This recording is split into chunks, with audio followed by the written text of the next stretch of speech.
제10장 은혜의 무기고. 월터 윙크의 책에는 제2차 세계대전이 끝나고 10년 후 폴란드 그리스도인들을 방문한 2명의 평화사절단 이야기가 나온다. 서독의 그리스도인들을 만날 용의가 있습니까? 그들은 독일이 폴란드에 행한 일에 용서를 빌고 새로운 관계를 맺고 싶어 합니다. 사절단이 물었다. 한동안 침묵이 흘렀다.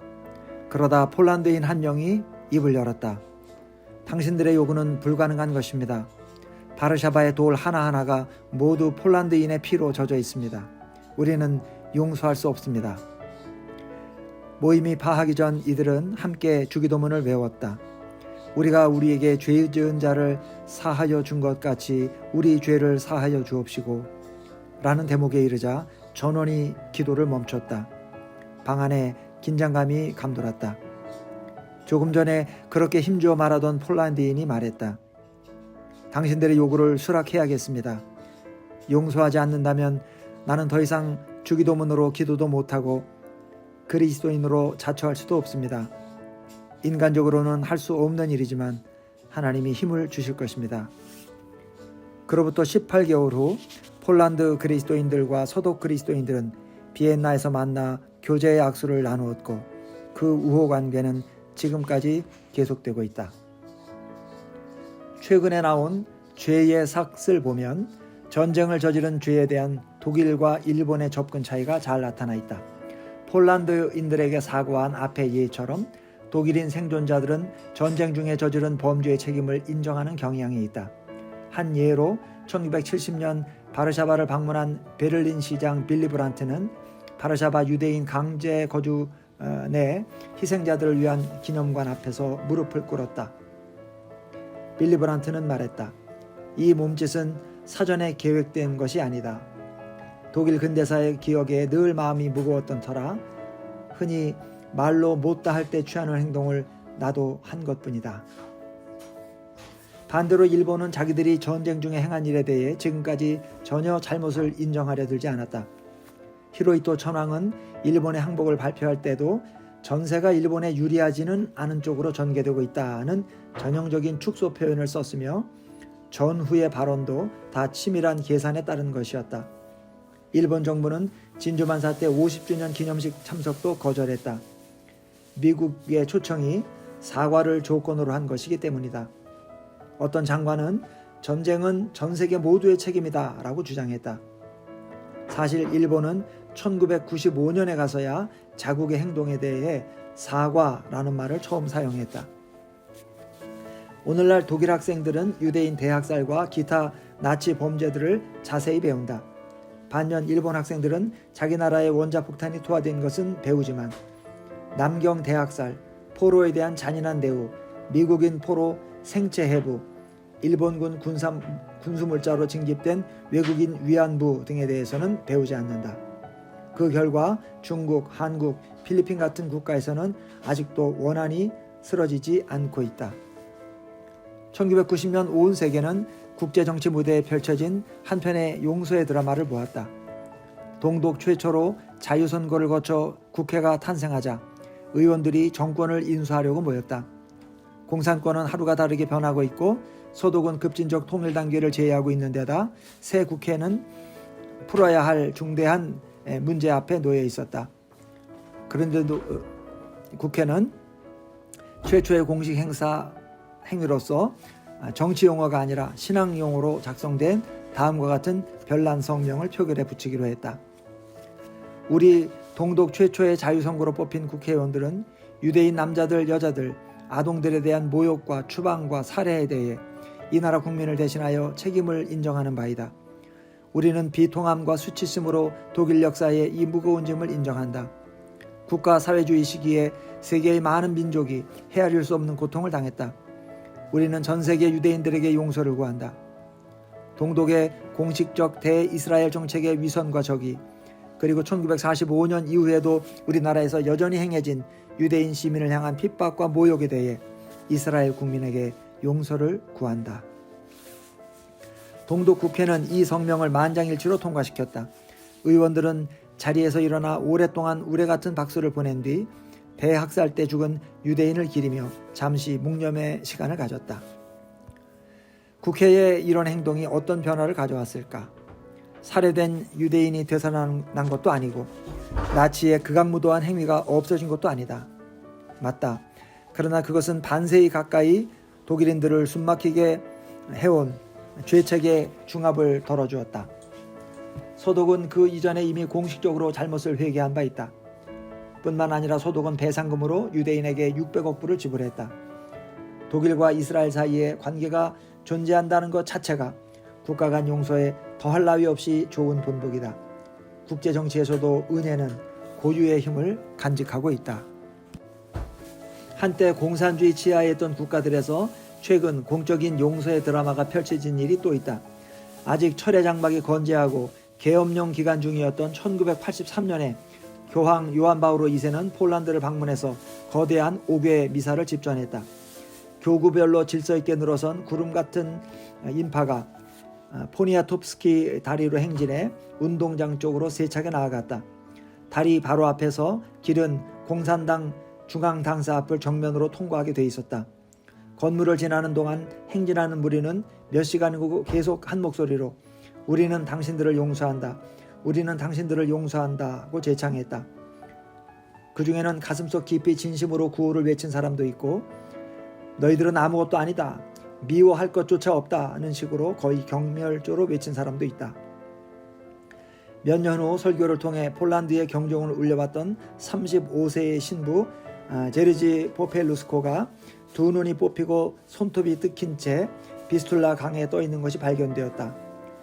이번에도 역시 천주교 신도들은 거리로 나가 우리는 용서한다, 우리는 용서한다고 쓰인 현수막을 들고 행진했다. 포페일루스코는 성당 앞 광장에 가득 모인 무리를 향해 주일마다 똑같은 메시지를 전해곤 했었다. 진리를 수호하십시오. 선으로 악을 이기십시오. 그가 죽은 후 신도들은 그의 말에 끝까지 순종했으며 결국 공산당 정부의 몰락을 가져온 것도 바로 그 은혜의 정신이었다. 지금도 동유럽 전지에서 용서의 몸부림이 계속되고 있다. 러시아의 목사는 자기를 감옥에 가두고 교회를 파괴한 KGB 요원들을 용서해야 하나? 루마니아인들은 병든 고아들을 침대에 묶어놓은 의사 간호사들을 용서해야 하나? 동독 국민은 자기를 정찰한 정보원들을 용서해야 하나?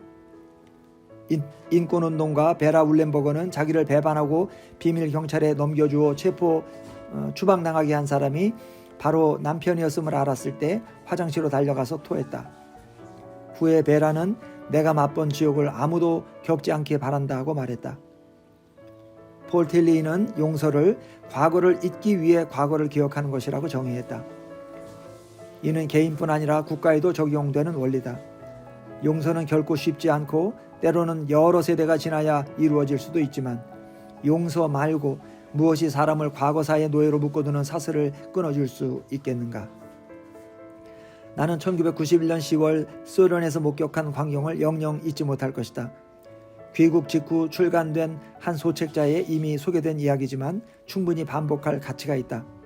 당시 소련 제국은 종말로 치닫고 있었고 미하일 고르바초프는 수상으로 겨우 명목만 유지하고 있을 뿐 보리스 옐친이 나날이 세력을 더해가고 있었다. 러시아 지도자들이 자국의 도덕성 회복을 위해 도움을 요청하자 미국의 그리스도인 대표단이 가서 그들을 만나고 왔는데 나도 그 일행에 끼게 됐다. 그때 고르바초프와 정부 관리들이 모두 따뜻하게 맞아주었음에도 불구하고 일행 중 고령자들은 KGB 본부에 가면 대우가 달라질 것이라고 경고했다. 건물 밖에 있는 설립자 펠릭스 제르진스키의 동상은 군중의 손에 쓰러졌다. 하지만 그의 흔적은 내부에 그대로 살아있었다. 우리가 모인 방 벽에도 악명 높은 그의 대형 사진이 아직 버젓이 걸려있었다.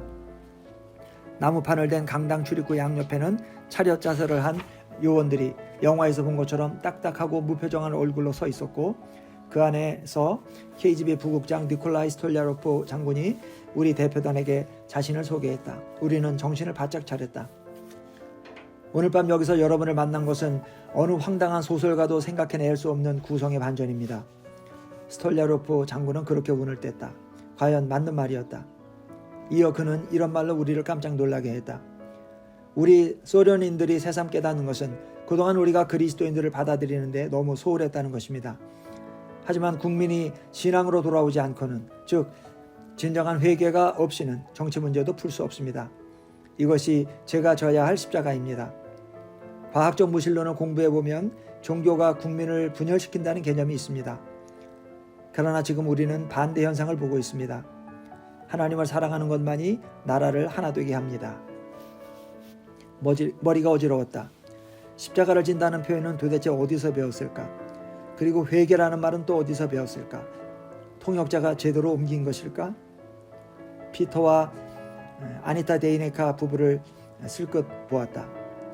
기독교 사역을 이유로 러시아에서 추방당한 지 13년 만에 지금 KGB 본부에서 과자를 먹고 있다니. 기독교 개혁교회에서 라디오와 텔레비전 방송 일을 하던 점잖고 예의 바른 조엘 네도우드가 일어나 스톨야로프에게 질문했다. 장군님, 우리 중에는 솔제니친의 수용소 이야기를 읽어본 사람이 많습니다. 거기서 가족을 잃은 사람도 몇 명 있습니다. 그의 대담한 말에 마음을 놓고 있던 동료들은 정신이 들었고 실내에는 한층 긴장이 고조되었다. 이 건물 지하실에 있는 것을 포함해서 그런 수용소들을 감독하는 일은 물론 장군님의 기관인 KGB 책임입니다. 이런 과거를 어떻게 보십니까? 스톨야로프는 어조를 가다듬어 답했다. 아까 회개 이야기를 했습니다. 이는 필수적인 단계입니다. 아마 아블라제의 회개라는 영화를 아실 겁니다. 회개 없이는 개혁도 있을 수 없습니다. 과거를 회개할 때가 왔습니다. 우리는 십계명을 어겼고 지금 그 값을 치르고 있습니다. 나도 텐지즈 아블라제의 회개를 보았다. 스톨야로프의 비유는 정말 우리를 아연케 했다. 그 영화는 억지 탄핵, 강제 투옥, 교회 방화를 자세히 다룬 것이기 때문이다. 스탈린 시대에만 줄잡아 4만 2천 명의 사제가 목숨을 잃었고 총 사제 수는 38만 명에서 172명으로 줄었다. 수도원 1000개, 신학교 60개가 문을 닫았고 정교회가 100개당 98개꼴로 문을 닫았다. 회계는 이런 잔혹한 핍박상을 어느 시골 마을의 모습을 통해 그리고 있다. 제일 가슴이 사무치는 장면은 마을 안악들이 이제 막 강줄기를 따라 떠내려온 산더미 같은 통나무를 하나하나 들춰보며 목재 하치장 진창 속을 샅샅이 헤집고 다니는 장면이다. 수용소에 있는 남편들이 통나무를 자르며 보냈을 메시지를 찾고 있는 것이다. 한 여자가 나무 껍질에 새겨진 남편의 머리글자를 발견하고는 울면서 통나무를 부드럽게 어루만진다. 그 나무는 어루만질 수 없는 남편과 연결시켜주는 유일한 끈이다. 영화는 한 시골 안악이 교회로 가는 길을 묻는 장면으로 끝난다. 길을 잘못 들었다는 말에 안악은 답한다. 가도 교회가 안 나오는 길이라면 그게 무슨 길인가요? 지금 우리는 솔제니친이 신문당한 수용소의 바로 위에 있는 방, 폭정의 총본부에 앉아 KGB 부국장으로부터 그와 아주 비슷한 이야기를 듣고 있었다. 회개, 십계명, 교회가 나오지 않는 길이라면 그게 무슨 길인가? 갑자기 알렉스 레오노비치가 일어서서 입을 열자 좌증은 한층 격이 없는 분위기가 되었다. 주빈석에 앉아 스톨야로프의 통역을 맡은 알렉스는 벨로루시 태생으로 스탈린 공포정치 때 빠져나와 미국으로 이민 갔다. 그리고 그 후 46년간 갖은 통신방해 속에서도 조국의 기독교 프로그램을 방송해왔다. 그는 신앙으로 인해 고문과 핍박을 당한 신자들도 개인적으로 많이 알고 있다. KGB 고위관리 옆에서 이런 화해의 메시지를 통역한다는 것은 그에게 너무나 뜻밖이고 꿈만 같은 일이었다. 할아버지 같은 인상의 풍채당당한 알렉스는 소련의 변화를 위해 반세기가 넘도록 기도해온 전사들의 전형이라 할 수 있다. 그는 스톨야로프 장군에게 느릿느릿 부드럽게 이야기했다. 장군님, 우리 집에도 KGB 때문에 고생한 식구들이 많습니다. 나도 사랑하는 조국을 떠나야 했죠. 내가 너무나 좋아했던 삼촌은 시베리아 노동수용소에 잡혀가서 돌아오지 않았습니다. 장군님, 회개한다고 하셨죠? 그리스도께서 우리에게 회개에 응하는 법을 가르쳐 주셨습니다.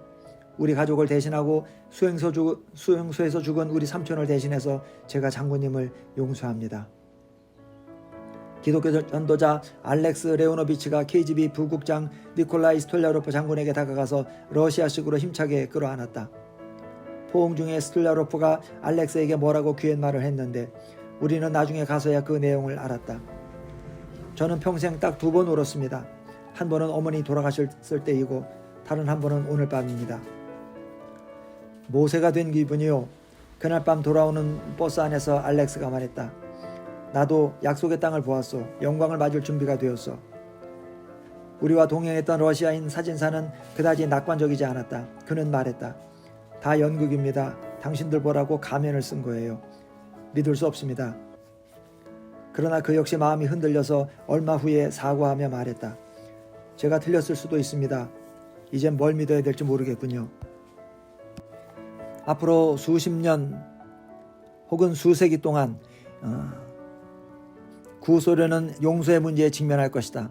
아프가니스탄, 체첸, 아르메니아, 우크라이나, 라트비아, 리투아니아, 에스토니아 이 국가들 모두 한때 자신을 지배했던 제국의 원한을 품고 있다. 이 나라들 역시 KGB 본부로 우리와 동행했던 사진사처럼 러시아가 무슨 말을 하든 그 동기에 의문을 제기할 것이다. 러시아인들이 서로를 믿지 못하고 정부를 믿지 못하는 것은 너무나 당연한 일이다. 과거를 극복하려면 먼저 그것을 기억해야 한다. 그럼에도 불구하고 아무리 지지부진하고 불완전해도 역사를 극복하는 것은 가능한 일이다. 비은혜의 사슬은 끊어질 수 있다. 미국도 국가 차원에서 화해를 경험한 일이 있다. 2차 세계대전의 원흉 독일과 일본은 지금 미국의 가장 든든한 우방에 속한다. 좀 더 의미 있는 것은 미국이 동족 상잔의 집안 싸움인 피브린나라는 남북전쟁을 겪었다는 점이다. 나는 조지아주 애틀랜타에서 자랐다. 애틀랜타를 전소시킨 셔먼 장군에 대한 애틀랜타 사람들의 태도는 보스니아 이슬람 교도들이 세르비아 주민에 대해 품는 감정과 맞먹는다. 어쨌든 미국은 하나로 남을 수 있었다. 남부연방 깃발과 딕시의 노래의 가치를 두고 남부 사람들 사이에 아직도 이견이 있긴 하지만 근래 들어 연방 탈퇴나 인종 거주지별로 국가를 분리하자는 주장은 많이 들어보지 못했다. 최근에 미국 대통령 2명은 아칸소주와 조지아주 출신이다. 남북전쟁 후 정치가들과 참모들은 많은 피를 흘리게 만든 남부 사람들을 중벌로 다스려야 한다고 아브라함 링컨에게 압력을 가했다. 대통령은 말했다. 적을 친구로 만드는 것이 바로 적을 쳐부수는 것 아닙니까? 그는 오히려 남부 11주 재통합이라는 포용안을 폈다. 링컨의 정신은 그가 죽은 후에도 나라의 지침이 됐다. 미국이 합중국으로 유지된 근본 원인도 거기 있지 않을까. 이보다 가슴이 찡한 것은 흑백 간의 화해 진전이다. 흑백 관계는 한때 한편에서 다른 편을 소유했던 관계다. 인종차별의 끈질긴 파급 효과는 불의를 씻는데 오랜 세월과 고된 노력이 요구된다는 것을 입증한다. 그래도 흑인이 시민 참여를 향해 내딛는 발걸음 하나하나는 모두 용서를 향한 전진을 의미한다. 물론 흑인들이 다 용서하는 것도 아니고 백인들이 다 회개하는 것도 아니다. 인종차별은 이 나라를 깊이 갈라놓고 있다. 그러나 미국의 상황을 예컨대 구유고슬라비아에서 일어난 일과 비교해보라. 기관총 사수들이 애틀랜타 진입로를 차단하거나 버밍햄 상공으로 포탄이 빗발치는 일은 아직 보지 못했다. 나는 인종차별주의자로 자랐다. 나는 아직 50세가 안 됐지만 남부에서 합법적으로 흑인 차별 정책이 시행되던 시기를 익히 기억하고 있다. 애틀랜타 시내 상점의 화장실은 백인 남자, 백인 여자, 유색인 이렇게 셋으로 구분되어 있었다. 주유소 내 물 마시는 곳에도 백인용과 유색인용이 따로 있었다. 여관과 식당도 백인 손님만 받다가 후에 민권법이 발효되어 그런 차별이 불법화되자 많은 업주들이 문을 닫았다. 국회에서 민권법이 통과되자 우리 교회는 백인의 천국인 사립학교 하나를 세우고 일부러 흑인 학생은 일절 받지 않았다. 한 흑인 성경교사의 딸이 유치원 입학을 거절당하자 자유주의 교인 몇 명이 교회를 떠났으나 대부분 교인은 그 결정에 이의가 없었다. 1년 후 교회 재직회는 카버 성경학교에 다니던 한 학생의 교인 등록을 거부하기도 했다. 그의 이름은 토니 에반스로 지금은 저명한 목사요 강사가 되었다. 우리는 마틴 루터 킹 주니어를 마틴 루시퍼 쿤 검둥이라고 부르며 골수 공산주의자요 목사 흉내만 내는 마르크스주의자로 몰았다. 누구보다도 남부를 처참한 인종전쟁에서 지켜낸 그의 도덕적 힘을 내가 바로 알게 된 것은 훨씬 후의 일이다. 학교와 교회의 백인 동료들은 킹이 남부의 경찰들, 경찰견, 소방용 호수 등과 대치하는 모습이 텔레비전에 방송되는 것을 보며 좋아했다. 그것이 곧 킹의 전략에 넘어가는 것인 줄은 미처 몰랐다. 킹은 일부러 불코노 군 보안관 같은 이들을 하나하나 찾아내어 구타와 투옥과 다른 만행을 견뎌내며 그 대립 장면을 무대 전면에 끌어올렸다. 인종차별의 악이 최악의 극단으로 자행되고 있는 것을 보아야만 자만에 빠져있는 나라가 자신의 대의를 지지해 주리라 믿었기 때문이다. 그는 이렇게 말하곤 했다. 기독교는 언제나 면류관을 쓰기 전에 십자가를 질 것을 강조해왔다. 킹은 용서와의 씨름을 버밍엄 옥중 서신에 기록한 바 있다. 감옥 밖에서는 남부 목사들이 그를 공산주의자라고 비난하고 있고 군중은 검둥이를 처형하라고 고함치고 있고 경찰들은 무장하지 않은 킹의 지지자들에게 야경병을 휘두르고 있었다. 킹은 적을 용서하기 위해 자신을 쳐서 복종시키는데 수일간의 금식이 필요하다고 적고 있다. 킹은 악을 만인 앞에 끌어내므로써 온 국민의 의분의 저수지에 물꼬를 트고자 했다. 그것은 내 친구들과 나로서는 전혀 이해할 준비가 되어 있지 않던 개념이다. 많은 역사가들은 킹의 민권운동이 마침내 결정적 다수의 지지를 얻게 된 시점으로 다음 사건을 꼽는다. 이는 엘라바마주 셀마 외곽의 다리에서 보안관 짐 클라크가 비무장 흑인 시위자들을 향해 부하 경찰들을 풀어놓아 터진 사건이다. 기마 경찰들은 행진자 무리 속으로 거칠게 말을 몰아 야경봉을 휘두르며 닥치는 대로 머리를 부수고 사람들을 바닥에 넘어뜨렸다. 백인들이 길가에서 함성을 지르며 만세를 부르는 사이 경찰들은 흥분한 행진자 무리에게 최루탄을 쏘았다. 대부분의 미국인이 이 장면을 처음 본 것은 ABC가 때마침 상영 중이던 일요 영화 뉘른베르크의 재판을 중단하고 이 소식을 전하면서부터였다. 시청자들이 엘라베마 생중계로 본 장면은 조금 전까지 보고 있던 나치 독일 영화와 끔찍할 만큼 닮은 것이었다. 그로부터 8일 후 린든 존슨 대통령은 1965년 투표권법을 미국 국회에 제출했다. 킹은 치밀한 전략을 세워 화약이 아닌 은혜로 전투에 임했다. 그는 적과의 만남을 거부한 적이 없다. 정책은 반대했지만 사람은 적대하지 않았다. 무엇보다 중요한 것은 폭력의 비폭력, 미움의 사랑으로 맞섰다는 점이다. 킹은 추종자들에게 이렇게 타일렀다. 자유에 대한 우리의 목마름을 원한과 증오의 잔을 마심으로 해결하지 맙시다. 우리의 창조적 항거가 물리적 폭력으로 전락하게 해서는 안 됩니다. 거듭 말하지만 우리는 물리적 힘에 영적 힘으로 맞서는 장엄한 고지에 올라야 합니다. 킹의 동료 앤드루 영은 그 격동의 시절을 흑인의 육체와 백인의 영혼을 구하려 했던 시기로 기억한다. 킹에 따르면 진정한 목표는 백인을 무찌르는 것이 아니라 압제자들 속에 수치심을 일깨우고 잘못된 우월감에 도전을 가하는 것이다. 결과는 화해다. 결과는 구속이다. 결과는 사랑의 공동체를 만드는 것이다. 그리고 그것이 마틴 루터 킹 주니어가 끝내 이루어낸 일이다. 나같이 지독한 인종차별주의자에게까지. 이제 와서 어린 시절을 돌아보면 수치와 자책과 더불어 회개의 마음이 든다. 하나님이 나의 노골적인 인종차별을 깨뜨리시는 데는 몇 년이 걸렸다. 나는 이 죄야말로 가장 악독한 죄 중 하나라고 믿는다. 사회적 영향력도 제일 클 것이다. 요즘 미국에는 극빈층 집단과 도심지 위기에 대한 이야기가 많이 나온다. 전문가들은 약물, 가치관 해체, 가난, 가족 붕괴 등을 그 이유로 꼽는다. 내 생각에는 이런 모든 문제도 실은 좀 더 깊은 근본적인 원인, 즉 수세기에 걸친 인종차별의 죄의 결과가 아닌가 싶다. 인종차별의 도덕적, 사회적 부산물에도 불구하고 다행히 미국은 하나로 남았다. 지금은 남부에서까지 피부색과 상관없이 온 국민이 민주적인 생활을 공유하고 있다. 애틀란타에서는 흑인들이 시장에 뽑힌 지 벌써 몇 년째다. 1976년 미국인들 눈앞에는 조지 윌라스가 엘라베마 흑인 지도자들을 찾아가 과거 자기가 흑인들에게 했던 행동에 대해 사과하는 진귀한 광경이 펼쳐졌다. 그는 전국 텔레비전 방송에서도 사과를 되풀이했다. 엘튼 수르블러드는 예수님이 교회의 운명을 설명하기 위해 쓰신 표현 음부의 권세가 이기지 못하리라.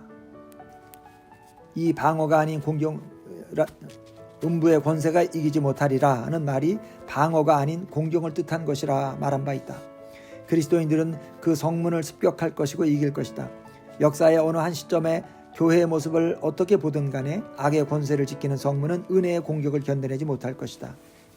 언론은 이스라엘과 런던에서의 폭격, 남미의 암살단, 인도와 스리랑카와 알제리의 테러 등 폭력적인 전쟁에 초점을 두기를 좋아한다. 그것들은 이 가장 폭력적인 세기에 우리가 기대하게 되어 버린 피 흘리는 얼굴, 잘린 팔다리 등 소름 끼치는 이미지들을 만들어낸다. 그럼에도 불구하고 은혜의 힘을 부인할 수 있는 사람은 아무도 없다. 필리핀 국민들이 50톤짜리 탱크부대 앞에서 무릎을 꿇던 장면을 누가 잊을 수 있을까? 탱크들은 보이지 않는 기도의 방패에 부딪히기라도 한 듯 비틀거리다 멈추고 말았다. 필리핀은 아시아에서 그리스도인들이 다수를 이루고 있는 유일한 국가이자 바로 은혜의 무기가 독재자의 무기를 이긴 곳이다. 암살되기 직전 마닐라에서 비행기에서 내리던 베니그노 아키노의 손에는 간디의 말을 인용한 연설문이 들려 있었다. 무죄한 자들의 자발적 희생은 오만한 독재를 향해 던지는 신이나 인간이 현재 알고 있는 것 중 가장 강력한 답입니다. 연설문을 읽을 기회는 주어지지 않았지만 아키노의 삶은 그리고 그의 부인의 삶은 그 말의 예언성을 입증해 보였다. 마르코스 정부는 치명타를 입었다. 전 상원의원 샘 너는 냉전은 핵의 지옥불이 아니라 동유럽 교회의 촛불로 끝났다고 말했다. 언론에는 잘 나오지 않았지만 동독의 촛불 행진은 지구의 얼굴을 바꾸어 놓았다. 라이프치히 철야 촛불 행진에 모이던 사람은 처음에는 몇백 명이던 것이 차츰 1,000명, 5,000명, 5만 명으로 늘어 급기야 50만 명에 달했다. 성 니콜라이 교회에서 기도회를 가진 후 평화의 시위 행렬은 찬송가를 부르며 어두운 밤거리를 행진했다. 무장한 경찰과 군인도 그 힘 앞에서는 무력해 보였다. 그날 밤 동베를린의 비슷한 행진에 100만 명이 가담해서 결국 그 흉물스러운 베를린 벽은 총 한 방 쏘지 않고도 무너져 내렸다. 라이프치히 시가에 거대한 현수막이 걸렸다. 우리는 교회에 감사하노라. 청량한 바람이 세차게 불어와 정체된 오염물질을 몰아내듯이 지구촌의 평화혁명의 바람이 불었다. 1989년 한 해에만 총인구 5억에 달하는 10개 국가, 폴란드, 동독, 헝가리, 체코슬로바키아, 불가리아, 루마니아, 알바니아, 유고슬라비아, 몽고, 소련이 비폭력 혁명을 이루었다. 그 가운데는 소수의 그리스도인들이 결정적 역할을 해낸 나라가 많다. 교황에게 병력이 몇 사단이나 있냐 하던 스탈린의 조롱조 질문에 대한 답이 나온 셈이다. 이어서 1994년에 가장 놀라운 혁명이 일어났다. 놀랍다 함은 거의 모두가 유혈 사태를 예상했기 때문이다. 남아프리카 공화국은 평화 시위의 발원지였다. 모한다스 간디가 톨스토이와 산상수훈을 공부하며 비폭력 전략을 개발한 곳이 바로 거기였다. 연습할 기회가 많았던 남아공 사람들은 은혜의 무기 사용의 완성도를 높였다. 월터 윙크의 책에는 한 흑인 여자가 아이들과 함께 거리를 걸어가고 있는데 어느 백인 남자가 그 여자의 얼굴에 침을 뱉은 이야기가 나온다. 여자는 멈춰서서 이렇게 말했다. 감사합니다. 이젠 아이들 차례입니다. 궁지에 몰린 남자는 아무 대꾸도 하지 못했다. 어느 무단 입주 마을에 갑자기 군인들이 불도저를 몰고 와 흑인 여자들을 포위했다. 군인들은 주민들에게 마을을 다 갈아엎을 테니 2분 내로 피하라고 확성기로 소리쳤다. 여자들은 무기도 없었고 마을 남자들은 멀리 일하러 나가고 없었다. 시골 화란계 개혁파 백인들의 청교도적 성향을 잘 알고 있던 여자들은 불도저 앞에 늘어서서 옷을 전부 벗었다. 경찰은 도망갔고 그 마을은 지금도 그대로 남아있다. 기독교 신앙이 남아공의 평화혁명에 결정적 영향을 미친 사실은 언론에는 거의 언급되지 않았다. 헨리 키신저가 이끄는 중재단이 인카타 자유당의 선거 참여를 설득하려고 끝내 모든 희망을 포기한 뒤 케냐의 한 그리스도인 외교관이 은밀히 고위직 인물을 모두 만나 함께 기도하며 그들의 마음을 돌려놓았다. 넬슨 만델라는 26년의 감옥살이 끝에 복수가 아닌 용서와 화해의 메시지를 가지고 돌아와서 비은혜의 사슬을 끊었다. 남아공 교회들 중 가장 작고 가장 칼빈주의가 엄격한 교회 지도자로 선출된 드 클럭은 후에 자신이 강한 소명감이라고 묘사한 것을 느꼈다.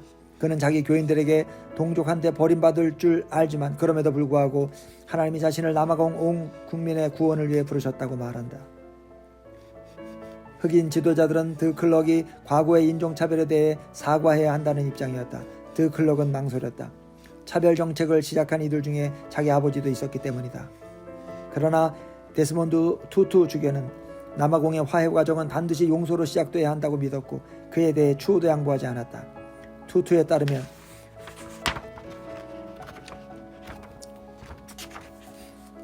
우리가 세상에 가르쳐 주어야 할 보스니아와 르완다와 부룬디 국민들에게 가르쳐 주어야 할 한 가지 교훈은 바로 우리가 용서할 각오가 되어 있다는 것이다. 드클럭은 결국 사과했다.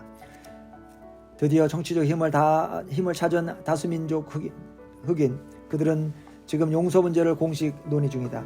정책을 위반하는 법무부 장관의 말을 꼭 신학 이야기 같다. 그에 따르면 아무도 피해자 대신 용서할 수 없다. 피해자가 직접 용서해야 한다.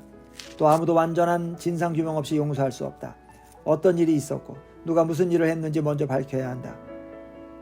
또한 용서를 베풀기 전에 반드시 잘못을 저지른 쪽에서 용서를 빌기로 동의해야 한다. 남아공 국민들은 과거를 잊기 위해 과거를 기억하는 작업을 한 단계 한 단계 진행하고 있다. 남아공 국민들이 깨닫고 있듯 용서란 결코 쉽지도 않고 명확한 일도 아니다. 암살범을 용서한 교황도 그의 출소를 요구하지는 않을 것이다. 사람들은 독일을 용서하면서도 군사력의 제한을 가할 것이고 아동학대자를 용서하되 피해자들과 격리시킬 것이며 남부 인종차별을 용서하지만 재발 방지를 위해 법안을 제정할 것이다. 이 모든 어려움 중에도 용서를 추구하는 국가는 최소한 그 반대, 즉 비용서의 처참한 결과는 피할 수 있다. 세계의 눈앞에 펼쳐진 것은 대학살과 내전의 광경 대신 남아공 흑인들이 1.6km도 넘게 꼬불꼬불 줄지어 서서 처음으로 투표할 기회를 얻은 것이 기뻐 춤추는 모습이었다.